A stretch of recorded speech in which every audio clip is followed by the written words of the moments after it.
merci beaucoup mu nekkoon rek générique bi ñuy wane ni que ñu ngi dugg ci waxtaan bi comme nañ ko waxee woon dañuy daal di rek dem déglu ji Ngoné Saliou ak Junior ci jàngat bi nga xamante ni moom la ñuy jàngat ñeel le dossier Lat Diop waaye tam yemul ca loola chroniqueurs yi nga xamante ni nii ñu ngi wër guddi gi dem di jëli ji li nga xamante ni moom la ñu encaissé ngir mën di dóor ci plateau yi. kan nga ci gën a yaakaar gëm naan bu nekk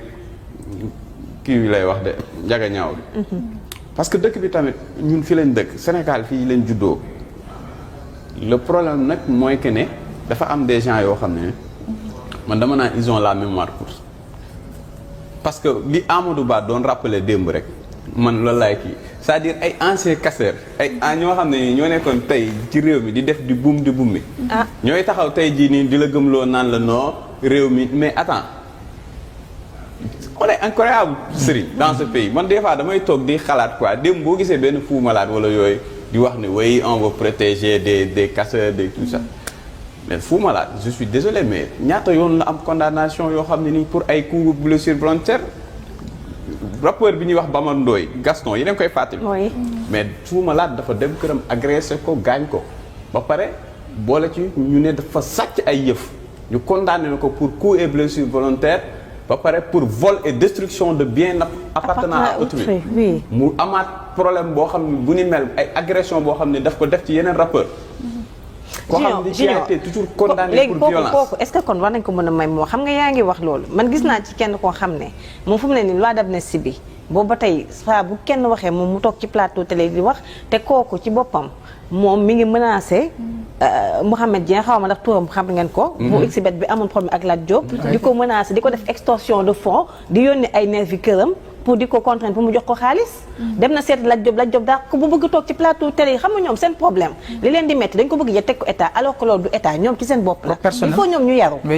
parce que dañuy nekk yëpp nit ñi dañ ko xam ba pare ne tekk noppi. mënoo toog ci plateau télé yi bu ñu waxee nga ëpp làmmiñ di xool ñaar ñu am problème nga bëgg fa jël xaalis di ñaarale. di laaj Lat Diop xaalis bu subaa nga laaj Mouhamed Dieng di jël ay audio di ko envoyé Mouhamed Dieng pour ak famille Mouhamed Dieng di leen tiital ba pare bëgg toog ci plateau télé yi di sonal nit ñi. il faut qu'il arrête. c'est des bandes ñoom ñëpp ay woyu lañu ba pare bëgg nekk fii nag di ñu sonal ak ay loi d'amnistie léegi loi d'amnistie xamuñu ci dara lenn moo am le 2 avril am li Pastef bëgg li majorité bëgg ñu def ko par force ñu passer à autre chose bu ñu sonal. en tout cas ñu ngi ciy débat lu am solo. te affaire Lat Diop boobu noonu Ngoné dinaa ci jox benn exclusivité ñi nga xam ne ñoo ñuy seetaan parce que beaucoup de gens parlent du dossier Lat Diop en réalité ils ne savent pas de quoi il s'agit. ñu bëri ñu ngi naan non oui lan moo tax ñu libérer Mouhamed Dieng lan moo tax ñu bàyyi ko mu génn réew mi et cetera mais en réalité ce qui se passe mooy que c'est le sieur Mouhamed Dieng qui a porté plainte. parce que nee na Lat Diop da ko doon escroquer di ko def lu ñuy wax chantage ak extorsion de fonds. di ko gëmloo ni ko carrément lii di xbet bi bénéfice yi ngay am benn partie bi da nga ma koy reverser personnellement soo ko deful damay annuler sa licence bi nga xamante ne moom la LONASE jox. mais comme que affaire bi dafa nekkoon loo xam ne dafa dox parce que gis nga paris sportif yi ni mu mel ci réew mi. ci la gars accepté mais à un moment donné dafa demoon ba affaire yi ëpp doole mënutul supporter il s'en est ouvert à damay koy citer turam. L'ancien fils du le fils de l'ancien président Amadou Sall. moom la gis ni ko carrément kii di Lat Diop daf may. def chantage di ma laaj ay xaalis yoo xam ne dama ko koy verser pour ma continuer di gérer li nga xamante ni mooy di xbet bi fii ci Sénégal Amadou Sall bi mu ko wanee selon toujours nag seen i diir ay preuves parce que du man maa ko wax bien sûr mais lu ñu wax ci dossier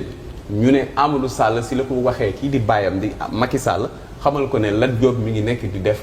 ay chantage ak extorsion waa jile ba wan ko sax amaana ay preuves ci lañ ko débarqué LONASE boo gisee jëleem boobu noonu LONASE mais comme Macky Sall moom bu la jëlee day nëppal jël ko yóbbu ko ministère des sports maintenant waa ji avec ses preuves il a porté plainte mais ñëpp xam nañu nguur gi fi newoon ni mu demee boo porté plainte benn dignitaire du régime en place wala yooyu da ngay sonal sa bopp rek plainte bi du aboutir maintenant les choses ont changé ki nga xamante ne moo di nguur gi daanu na justice aussi am na ay changement procureur bi nga xamante ne moom moo fi nekk bi mu jotee plainte bi jël ko instruire transféré ko au pôle judiciaire boobu noonu devant les faits convoqué Lat Diop jàpp ko tëj ko ci kaso bi maintenant waa ji moom bu fekkee ni sax même bu fekkee mën nañ se poser wu des questions à savoir pourquoi supposons le corrupteur parce que jàpp nañ ne li ñu ko doon jox noonu du loo xam ne lu légal la ñu bàyyi ko mais attends le juge il n'est lié que par les faits plainte lañ ko jox pour extorsion de fonds et chantage ci loolu lay sukkandiku maintenant su demee nag ba am beneen procédure il peut y avoir un réquisitoire supplétif boo xam ne nii day demander à ce que Mouhamed Dieng soit placé sous mandat de dépôt mais ce qui est sûr mais loolu ñu véhiculé ñoom naan mënul génn mënul ñëw dëkk bi te barki Dembo Ndiaye ñëw na ba ñu auditionné waat ko mu aw aéroport xam nga aéroport moom képp ku mënul génn comme Mansour Faye lay def donc ku mën a ñëw wane sa passeport dugg Sénégal dem dikk ñu auditionné la nga dem kon ça veut dire kooku amul lenn loo xam dañ la koy toppee mais ñi àndoon nag Lat Diop di wane que Lat Diop la ñu àndaloon dem di ko jéem a def extorsion de fonds laa wax ci jamono jii ba pare bëgg a toog ci plateau télé di rëy làmmiñ ñooñu laa ne nañu xam li ñuy def te yam parce que ñoom lépp lu ñuy def pour wane que nit ñi ñoom dañoo jub li leen yitteel mooy Sénégal baax ñu mën a ñoom ñoo gën a nekk ay bandi parce que ñoom ñooy jéem a xool di tiital Mouhamed Dieng di tiital ay waa këram di envoyé ay nit ak di ko laaj xaalis moom laa la wax ki ci gën a rëy làmmiñ seet na Lat Diop dàq ko ci kaso ba jigéen a ma ko fekkee kon il faut qu'il arrête te pas que ñaari bool la ñuy def Mouhamed Dieng boobu noonu il a été entendu le 21 février bi passé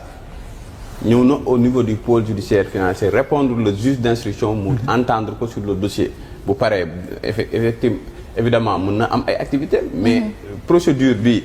nii la demee c'est-à-dire extorsion de fonds la ak chantage maintenant waa ji li mu wax dëgg la wala reekul dëgg loolu je pense que ce sera à la justice de déterminer de toute façon information judiciaire a été ouverte on espère que xarañteefu ñi nga xamante ne ñoo yor enquête on espère bien que dinañ leeral mbir yi wax bu fekkee ne